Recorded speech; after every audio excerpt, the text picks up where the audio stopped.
How dare you insinuate yourself into my life through my mother's death?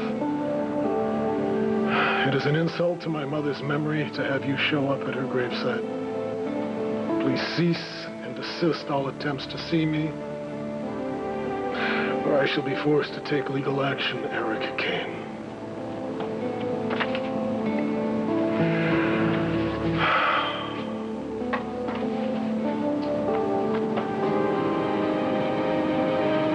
Kendall, what in the blazes do you want?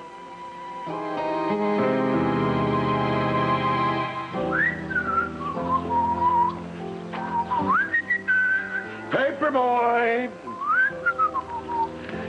Candygram for Mongo. Now, come on, Erica, I know you're there. You never leave without reading your horoscope. All right, let's see what it says. Here you are. You have a date with Destiny and a date with a tall, blonde man. And you'll be wearing a neck brace? Yeah, honey, right over, just right there. Okay. Thanks. Go ahead. Dad, it's me, Jane. Big news. I talked to my source, and a kidney can be yours in no time at all. That fast? I told you I had friends in low places. It turns out a kidney's easier to get than a pair of Streisand tickets. Is that right? Look, Jane, the truth is, I'd love to see the results of your research as ASAP. Is there any way you could swing by the hospital? Sure, on my way. Over and out. Good, thanks. Oh, when did you give Jane a promotion? Oh, what do you mean, promotion? Well, it sounds like she's been upgraded from accountant to the R&D division. Oh, no, that's just till I get back on my feet. Oh, what's she working on? Oh, it's kind of complicated. I don't think you'd want to go. Ted Martin, you know I used to work for Orsini Vineyards. I can tell the difference between a Sauterne and a Chardonnay. I can describe the perilous journey of a grape from the vineyards to the chateau. Oh, come on, sweetie. You know I hate to bore you with the details of the business. I'm not bored with the so details of lame. the business. It's family business, and I like family business, so spill. What kind of research is Jane working on?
Find you alone.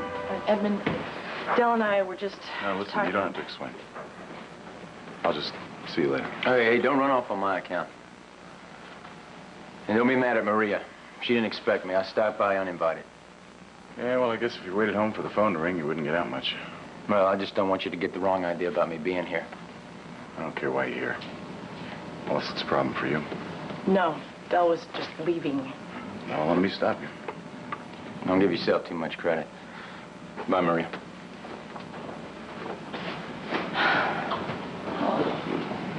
Honey, Mm-hmm. he really did just come by. I mean, come by without calling me or anything. Never apologize. Never explain. Since when? Since I joined Jealous Jerks Anonymous. You are so cute. You never have to be jealous of anyone. Ever.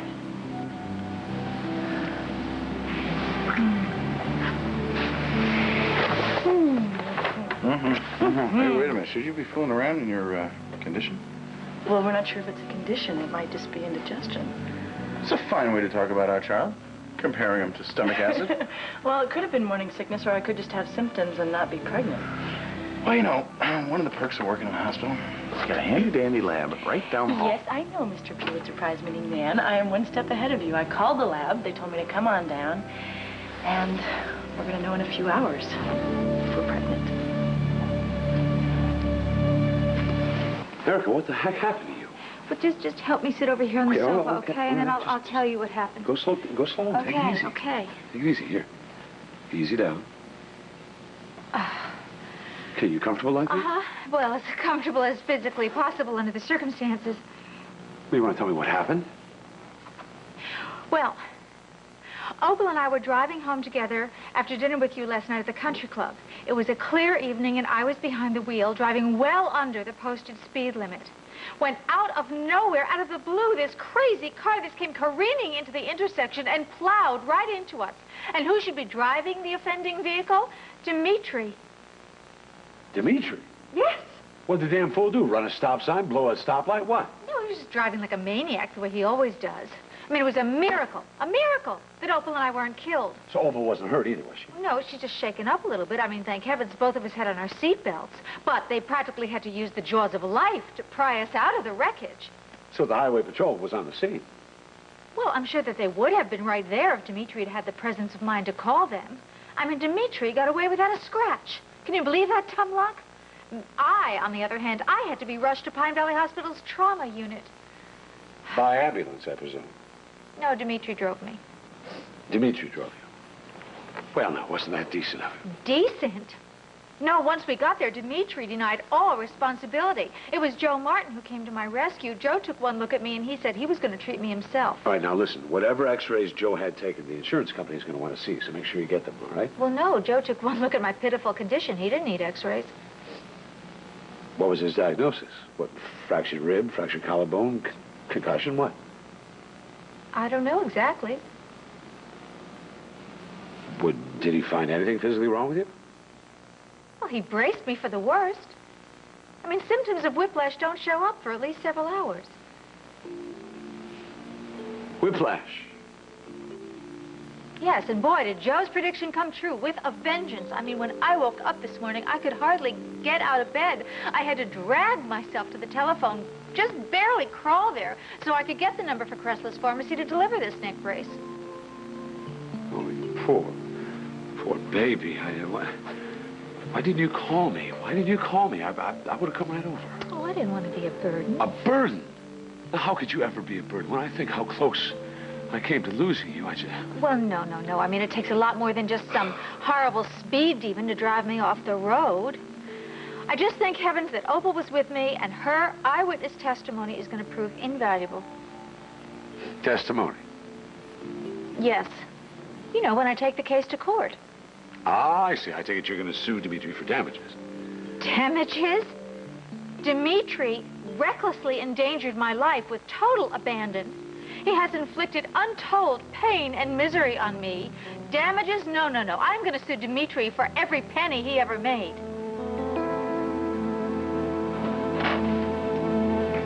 I'm sorry, I don't want to bother you. It's what you live for. I want to say I'm sorry about what I said yesterday. Don't bother. Dimitri, I didn't mean it. I'm not glad that Erica knows what it feels like to be motherless. I regretted it as soon as I said it. I wouldn't wish that kind of pain on anyone.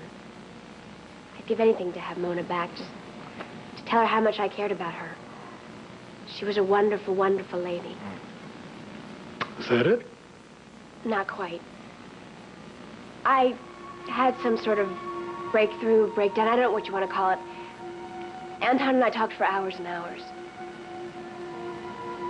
He thinks that I could benefit from therapy, and so do I. He's going to set up an appointment with Dr. Tolan for me. I realize that I have these hang-ups about Erica, and hopefully she'll help me work through it. No, that should qualify Dr. Tolan for hazard pay. Dimitri, Anton and I have reached an understanding. There's no going back now. We're going to be together forever. Oh, that's right. Rub it in.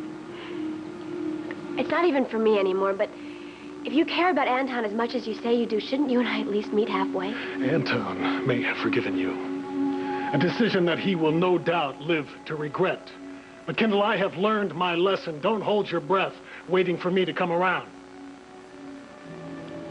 Miracles happen. Not to me. That's not true. Erica sent you that letter out of the blue. That's how miracles happen. Oh, my God. You did get it, didn't you? Well, Anton was supposed to bring it back from the hunting lodge. It was delivered there by mistake. Yeah, mistake is right. I don't want to hear another word about that blasted note. Do you understand? Where are you going? None of your bloody business.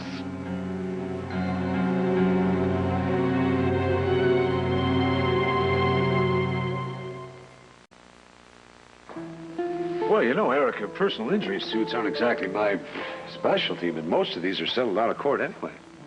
Well, I refuse to settle. No, it is my right to collect full compensation for all of this horrible suffering and pain that Hungarian road hazard has inflicted on me. Not to mention this horrible thing he's doing to my career by making me look like this. Can you imagine? Look at me, Jack. Who's going to hire me looking like this? Well, I heard American Chiropractor's looking for a new cover girl. Oh, Jack, you know that is not funny. I mean, my spine is totally out of alignment. I don't think I can raise my arms higher than this. I mean, this is going to take months of realignment and adjustment and heat treatments and grueling physical therapy before I can even touch my toes. Okay, I'm sorry I made fun of your physical pain here, Erica, you know, and you're right. You're going to have to do something about that. You know, they say fruit is very, very good for these kinds of things. Here, have an orange. Well, hallelujah. She's cured. She may yet play the piano. You tricked me. Yeah, well, now we're even then, aren't we? Well, I thought you were on my side. I am on your side, except when you're making a fool of yourself and you're your own worst enemy. Look, if you want to avenge yourself against your ex-husband, that's fine. You go ahead, but you leave me out of it, all right? A phony whiplash claim. That's beneath you, Erica, and I'm no ambulance chaser, okay? You want to know what I think? What? I think you're right, as usual. Help me off with this thing, will you please? You know, you are something. I've helped you up with tight gowns. I've helped you out of tight spots, but I've never had to help you out of one of these. Ow. It sounds worse than it is, believe me. Ow. Sorry. Thanks to you, Dimitri got away with it this time, but next time he will not get away with anything. Next time, look both ways before you drive into an intersection. Now, who's your insurance company? The one with the antlers. I don't know, the moose, the elk? Well, we have it down to a hoofed quadruped. That's good. Do you know, did what happened exceed your deductible? Don't know. Well, you did file some kind of an accident report with the police, right? Am I supposed to do that? Yes. It'd be a very good idea for you and I right now to go down to the police station and file a police report. What would you do without me, Erica? I don't know. Well, lucky for me, I'm never going to have to find out. So when do we find out about the blood tests? Well, I've got a friend down in the lab, and he said he would rush it. Okay, well, listen, I have something to keep your hands busy while you wait. I'm sure you do. Here. What is it? What's the occasion? It's my birthday. Your birthday is not for months. Feels like my birthday. Well, what is this? Some sort of new protocol? You're supposed to get presents on your birthday. You're not supposed to give them. Honey, you just may have given me the best present I could ever hope for. When you told me you thought you might be pregnant, all I could think about is kids. That's all I'm seeing is kids. Kids. Some kid even looks a little like me. Only he's smiling, which is different from when I was growing up with Alf, because there wasn't a lot of laughter. It was like Dickens meets the Twilight Zone. Honey, our child is going to be blessed with you as his daddy. I'm kind of hoping he takes after his mother. Well, whoever he takes after, he's going to grow up with a life filled with love and laughter and more fun than the law allows. I had fun once. Alf went out of town for some reason, which was cause for great rejoicing. And Mom let me stay up late and watch Peter Pan. Oh, I remember that. They used to play that every year at holiday time. Uh-huh. I loved it. I saved up all my money, bought the soundtrack, and I listened to it over and over again. Oh. Neverland must be a place where every boy dreams of heaven on earth, where you never have to grow up. Yeah, and you get to kill your old man in the process. I used to cast him as Captain Hook, and I'd run my sword through him, and then I'd feed him to the crocodiles. That's a cheery thought. Yipes. You know what my favorite part of the story was? My favorite part was when they thought Tinkerbell was dying, and Peter Pan asked everybody to clap their hands if they believe.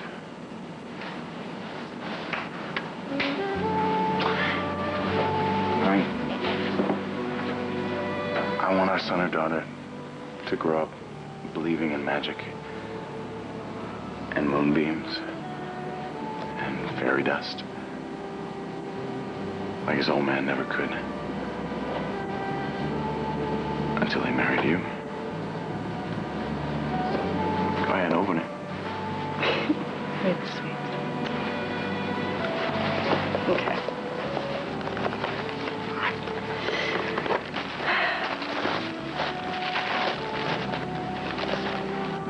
Oh, honey. This is great. It's the soundtrack to Peter Pan. I figured you might want to listen to it while you were waiting for the baby to make his debut. That's a sweet idea. Well, you know, it's never too soon to start indoctrinating a little nipper. Who knows, you might have a head start on happiness. You know, you make me happy every day of my life. Do you know that?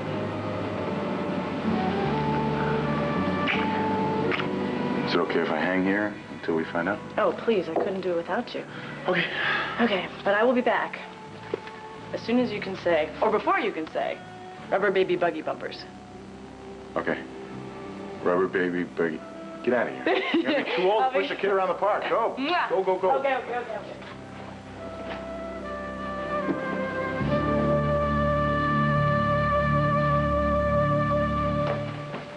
Jane is working on something that involves Fiji. Fiji? Mm-hmm. What does Fiji have to do with Orsini Vineyards? Well, the research concerns a new bottling process that they developed in the South Seas. Actually, it's quite revolutionary. Really? Mm-hmm. What is it? Coconuts. Coconuts? Yeah. They found a way to use coconut shells instead of cork in the bottling process. Really? Mm-hmm. Why switch from cork to coconuts? Well, that's where it gets complicated. Oh, that was fast. Hi, boss. Dixie. Hi. Am I interrupting something? No, not at all. Come on in. I was just explaining the result of your research to Dixie. You were? I never would have guessed that coconuts would be used instead of wine corks. Well, yeah, no, I was just explaining that, you know, the coconut shell Fiji technology is just starting to take off worldwide. Isn't that right? That's right. It just so happens that in Fiji, coconuts are the #1 agricultural export. How interesting. Well, I was just asking Ted, what is the advantage to doing this?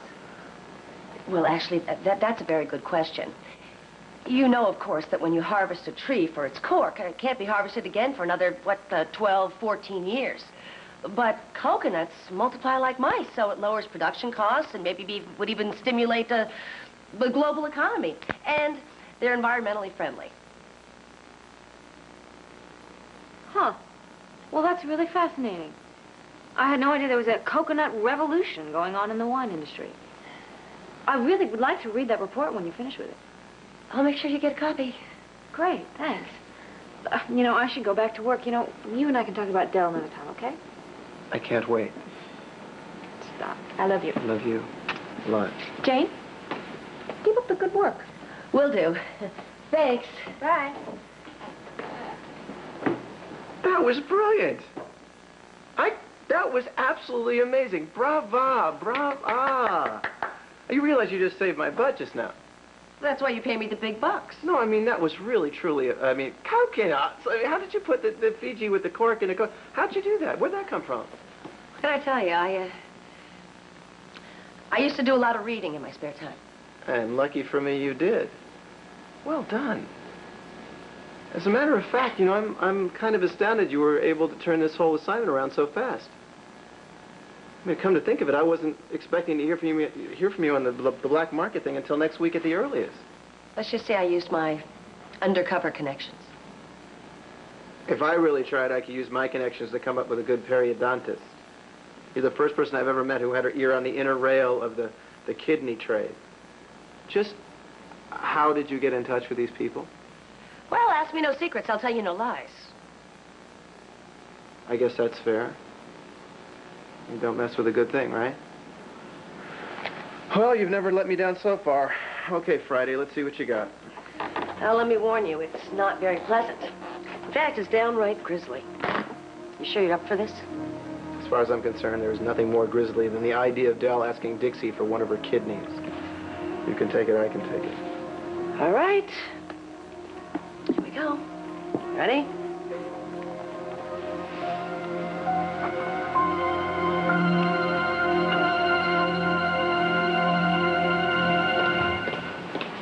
Hey, are you looking for me?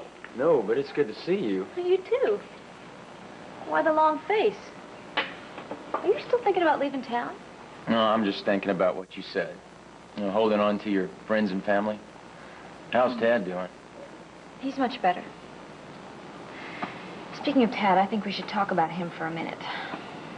What is going on between you two? What do you mean? Well, you are a real sore subject with him lately. I asked him what you two were fighting about. What'd he say? He said it was something to do with him paying off your medical bills. Well, I was angry. But you don't seem to be angry anymore. And he still is. Which doesn't make any sense. I mean, for him to do a favor and then hold a grudge about it, he's not like that. So I figured there's something else going on between you two. Well, let me ask you a question. Has Junior ever brought home a friend you didn't like? Yeah, sure. Oh, you love him. And you don't want to see him get hurt by hanging out with the wrong people, right? Well, that's how Tad feels about me. In his not-so-humble opinion, I'm the wrong people for you to be hanging out with. Why do you suppose that is? He doesn't trust me. For pity's sake, how can you not trust somebody who helped to save your life? He's afraid that one of these days I'm going to ask you for more than you can give. That's what we fought about, and that's why he doesn't see me as his personal savior. You're his whole life, Dix. And he's mine. You know, if I ever had to choose between you and him...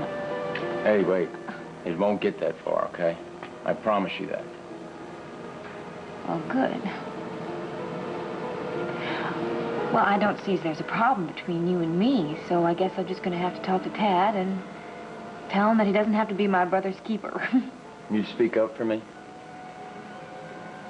As Opal would say, in a chicken-licking minute. Well, I'm beholden to you for that. You know, I'm only sorry I had to wait my whole life to see how good it is to have a sister. Dixie, you are one in a million. Well, you get a kiss for that. Come on, I'll walk you out. You know what? I'll see you. Dix, got a minute? Oh, it's good to see you. Mrs. Meltzer, she's in room 416. She and her husband are so grateful to you. I mean, I just can't imagine losing my home, my family, and everything else in that tornado, and Dixie, not this having has any nothing to health do insurance. with the tornado relief program. Oh. You and I need to have a heart-to-heart talk about your brother.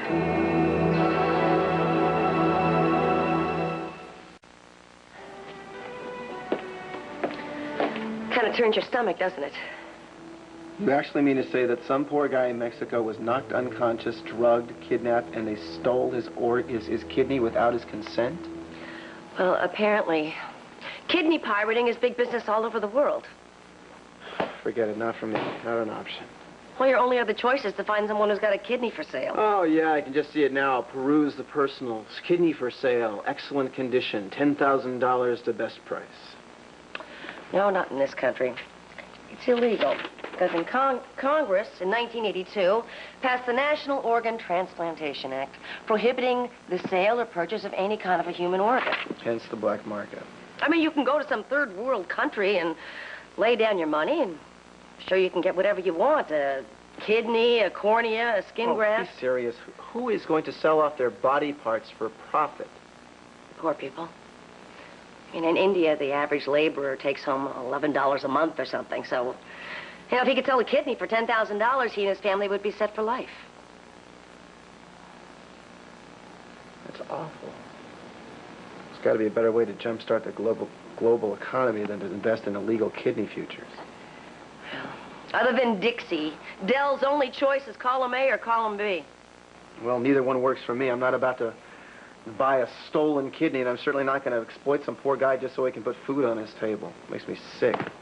I hear you, but what do you want me to do? I can check around some more. No, that's just it. We just don't have any time. If the kidney registry can't find one for Del soon, he's going to go to Dixie with his hand out, and I cannot let that happen.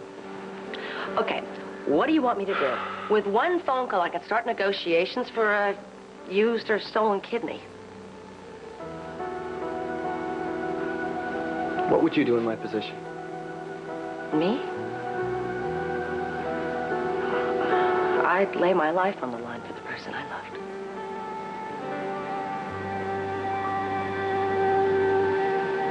Dixie, I like you a lot. I like you too, Edmund. That's why I debated laying this on you. Sounds awfully serious. It is. Look, I don't get my jollies bursting in other people's bubbles, but in your case, you're living in a real big one with Del. You know, you're starting to sound a lot like Tad. Well, that's interesting. You know, you and Del have gotten real close these past few months. Yeah. You get a little soft spot for somebody who saves your husband's life. Yes, he did, and he saved Maria's, too. He was a hero that night, but a couple of good deeds don't wipe the slate clean. By slate, you're talking about what happened between Del and Maria back in college. That was a long time ago.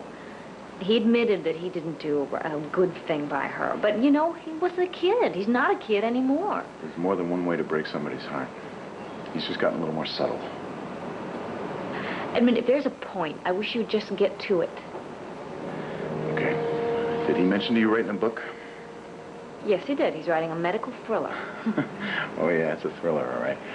Do you know Kendall Hart? Erica's infamous daughter? Yeah, she did time in prison for perjury. You know that? He went up there to see her. Why? To co-author a book about Erica. A sleazy potboiler full of lies, written strictly from hunger. Hunger for money, hunger for fame, and hunger to crucify Erica in print.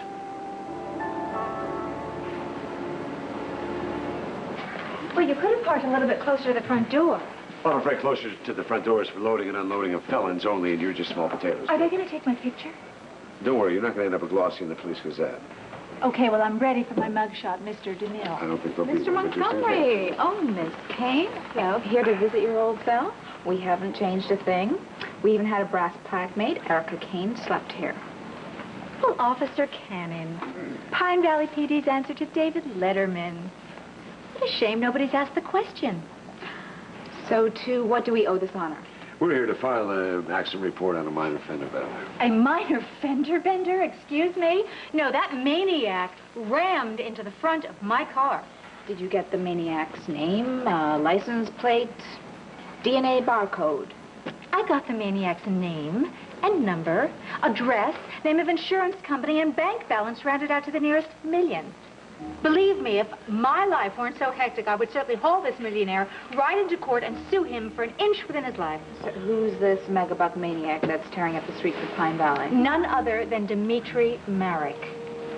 Dmitri? Yes, that is D-I-M for madman, I-T-R as in road hog.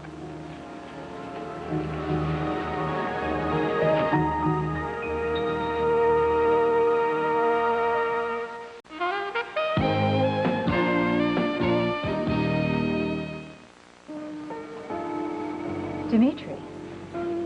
Yes, that's a D as in demon, I-M as in madman.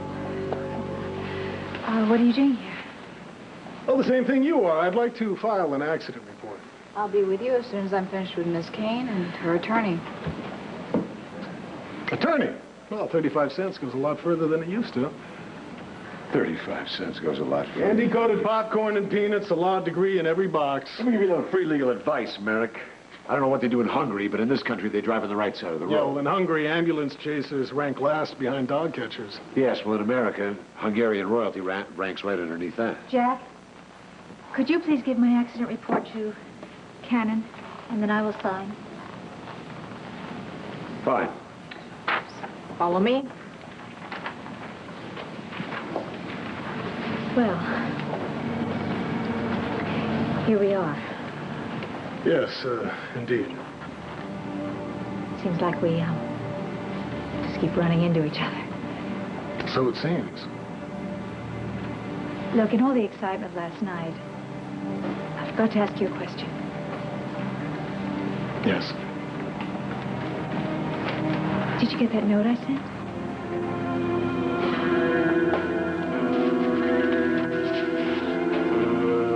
I told you, sir, Mr. Merrick's not in. Get the brush up. Merrick's expecting me. I'm sorry, Miss Hart. Shall I show the gentleman out? No, that's okay. Mr. Hunkle can stay. That's Henry. We've got a lot of catching up to do.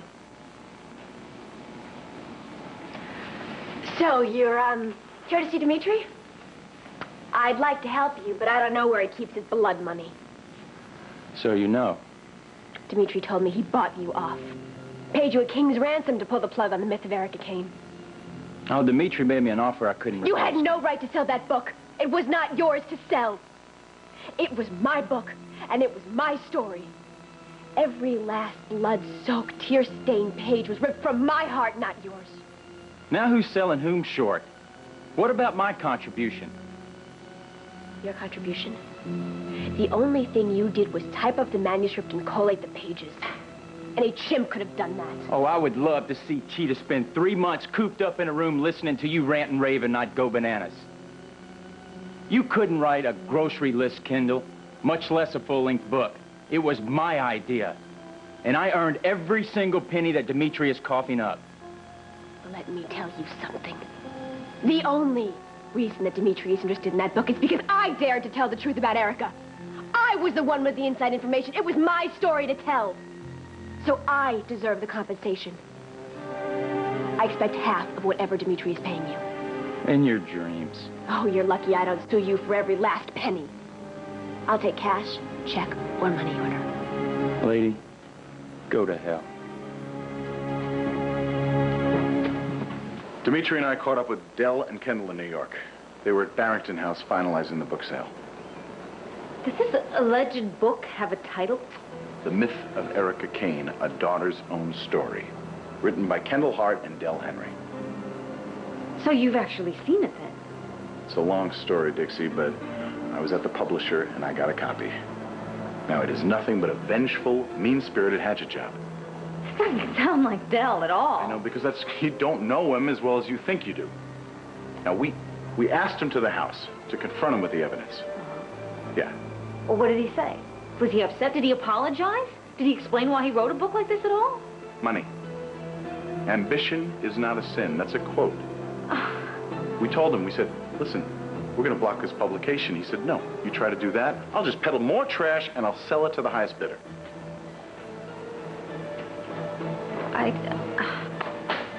It gets better. It gets better, all right? We offered him $250,000 just to give us the manuscript and sign an affidavit that he would never write about Erica again. I just don't believe this. Why? Why would he do it? Because he's greedy. He would do anything for money. He's probably out there right now buying up half the town.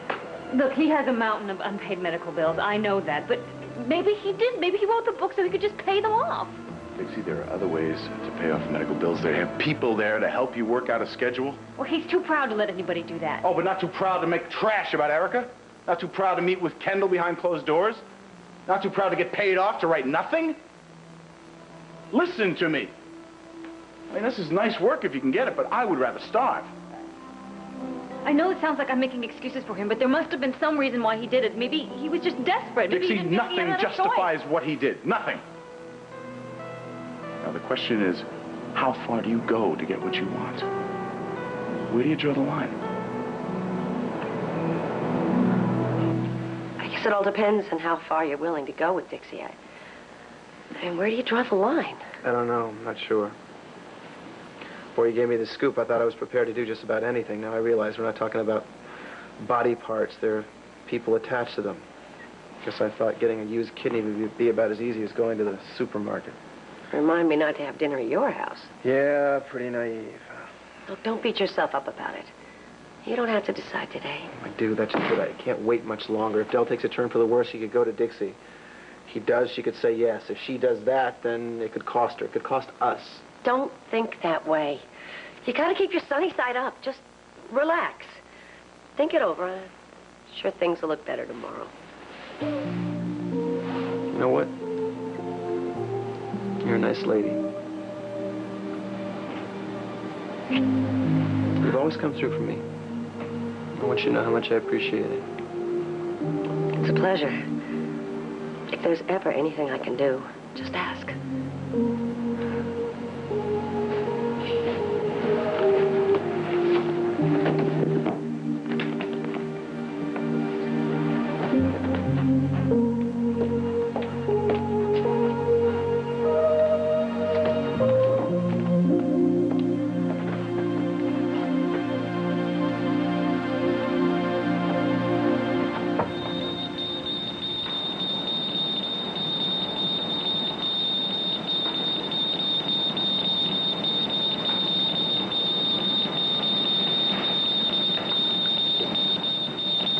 Don't leave me, Dixie. Please don't leave me. No. Come back. Dixie, you can't leave me. Please come back.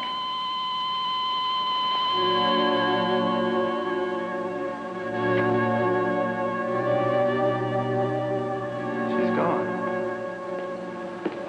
I'm alone.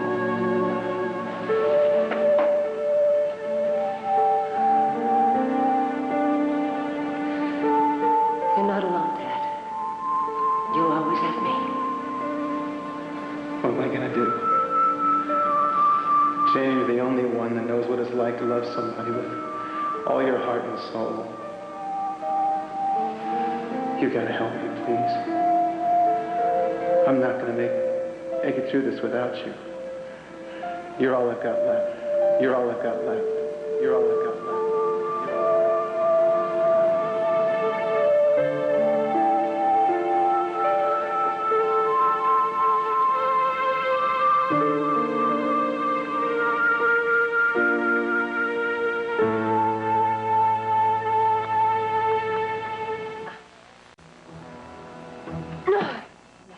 To write Erica's bio for myself. How's this for a grocery list, Mr. Hunkel? Dear Dimitri, how dare you insinuate yourself into my life through my mother's death? It is an insult to my mother's memory to have you show up at her gravesite. Please cease and desist all attempts to see me, or I shall be forced to take legal action. Erica Kane. Not bad if I do say so myself. And I do. Not bad at all. Well, I sent the note by messenger. It's a service I've never used before, so if they didn't deliver it... I got the note. Well, is there a reply you might like to make in response? I think you summed things up quite nicely for both of us.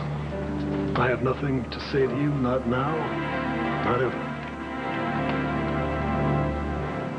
Dixie, there are ways to make money that don't include leeching off someone else's life.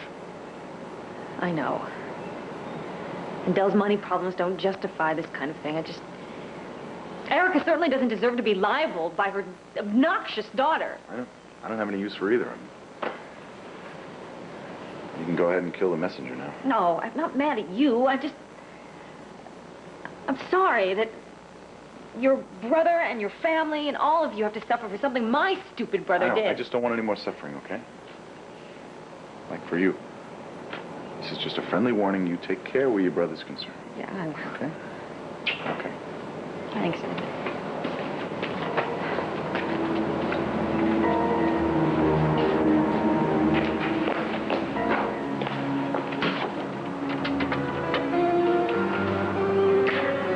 I'm not so sure about the area code. I think it's San Antonio, Texas. Bethesda Hospital.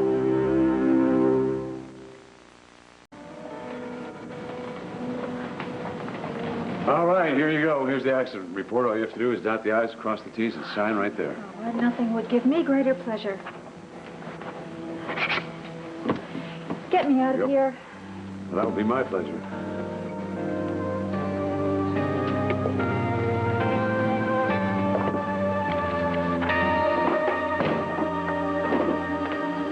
I'm so angry.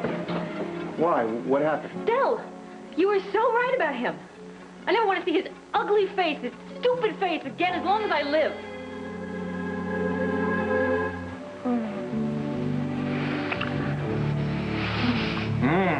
You know, if the rabbit doesn't die soon, my lips are going to give out. Silly, they don't use rabbits anymore. Oh, good. Bugs will sleep better knowing that. You never sleep. Yeah. You? Oh, not really. I just feel like one of those home pregnancy test couples. Blue or pregnant. Not blue or not pregnant. Let's hear it for the blues. Rudy? Come on in. I've got the results of your pregnancy test.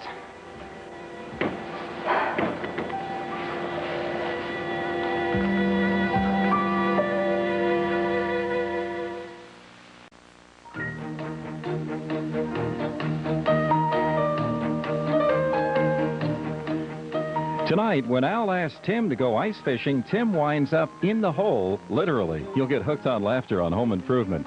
Then, will Grace and Ryan get back together? Look Who's Talking Family. Don't miss Grace Under Fire. Coming up, will Rachel keep Jimmy's secret or reveal his identity to Hank? Stay tuned for One Life to Live. Next.